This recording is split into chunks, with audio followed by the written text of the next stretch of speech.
খারাঙ্কালী মহেশকালিয়াপাড়া বাহারুল উলুম দাখিল মাদ্রাসায় নবনির্বাচিত মাদ্রাসা পরিচালনা কমিটির অভিষেক ও অভিভাবক সমাবেশ অনুষ্ঠিত। আজ ২৭ জুলাই রোববার ১১টার সময় উক্ত অভিষেক ও অভিভাবক সমাবেশ অনুষ্ঠিত হয়। শুরুতে নবনির্বাচিত সভাপতি আমির হোসেন, শিক্ষানুরাগী সদস্য সাংবাদিক আবুল কাশেম ও মাদ্রাসা পরিচালনায় বিশেষ অবদান রাখায় মোহাম্মদ ইসমাইলকে ফুল দিয়ে বরণ করে নেন মাদ্রাসা কর্তৃপক্ষ। বাহারুল উলুম দাখিল মাদ্রাসার ইংরেজি শিক্ষক মাস্টার মুজিবুর রহমানের সঞ্চালনায় স্বাগত বক্তব্য রাখেন মাদ্রাসার ভারপ্রাপ্ত অধ্যক্ষ মাওলানা নূর হোসেন। পরিচালনা পরিষদের খাতিরে অনেক কিছু বন্ধ হয়, অনেক বকাবকি করেছি। আমি যেভাবে ক্লাস আদায় করার চেষ্টা করতেছি সেভাবে ইনশাআল্লাহ আমি এই ক্লাস আদায় করেছি। প্রধান অতিথি হিসেবে বক্তব্য রাখেন নবনির্বাচিত মাদ্রাসা পরিচালনা কমিটির সভাপতি আমির হোসেন। প্রধান বক্তা হিসেবে উপস্থিত থেকে বক্তব্য প্রদান করেন মাদ্রাসা পরিচালনা কমিটির নবনির্বাচিত শিক্ষা অনুরাগী সদস্য সাংবাদিক আবুল কাশেম।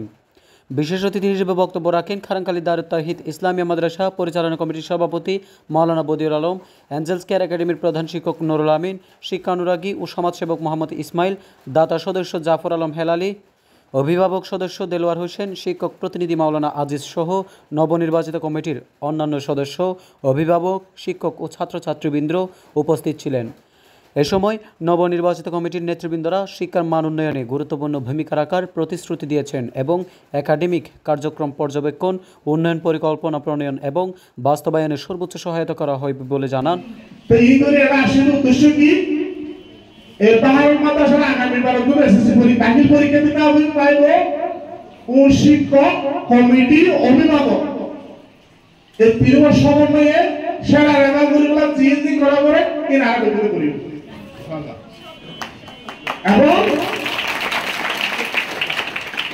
মনত রাখিবেন সন্তান অনার শিক্ষকসকল দায়িত্ব মানুষ করিবেন আর শিক্ষকসকল ছাড়া অনার করেন নয় এবং আর প্রিন্সিপাল স্যার ঘোষণা দিয়ে আগামী সপ্তাহে কোচিং হবে শিক্ষক এবং কোচিং যদি শিক্ষকদের যদি আলাদা অর্থ যদি প্রয়োজন হয় আর কমিটি করে দিও আর এই বাহারুল মাদ্রাসা তো কিছু লেভেল নয় আর একটা দিবদাস কমিটি আছে এবং আমি ছুটে যাওয়া মনে করিব যদি এরকম তো হল শিক্ষক যদি আর কমিটিতে তন্ত্র যদি বাজে আর দুটা আলো বুঝছো কিন্তু হল শিক্ষক আর ক্লাস ফাঁকি দিয়ে পয়েন্ট করে ভরনা ভরাই তাকি না পারিবা আমরা আলাদা জানাই না আর প্রিন্সিপালের মাধ্যমে বা টিএর মাধ্যমে আর ব্যবস্থা হইল এরা আমাদের মধ্যে কথা হইল শিক্ষকসকল কোন যায় ইনা বাহারুল মাদ্রাসা আমরা সিদ্ধান্ত নিয়েছি class 5, 8, 7, 8, 9, 10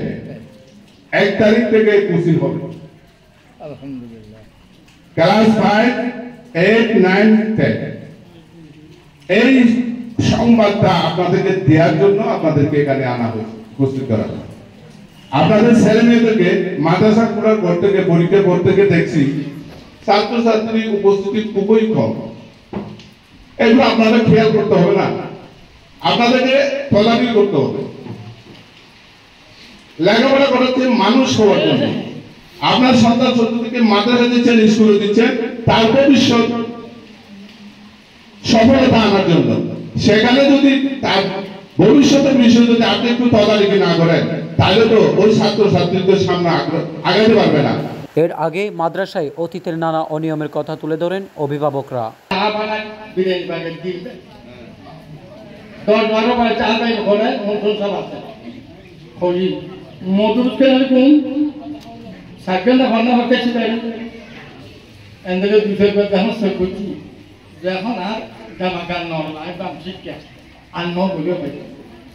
news desk, Cox morning.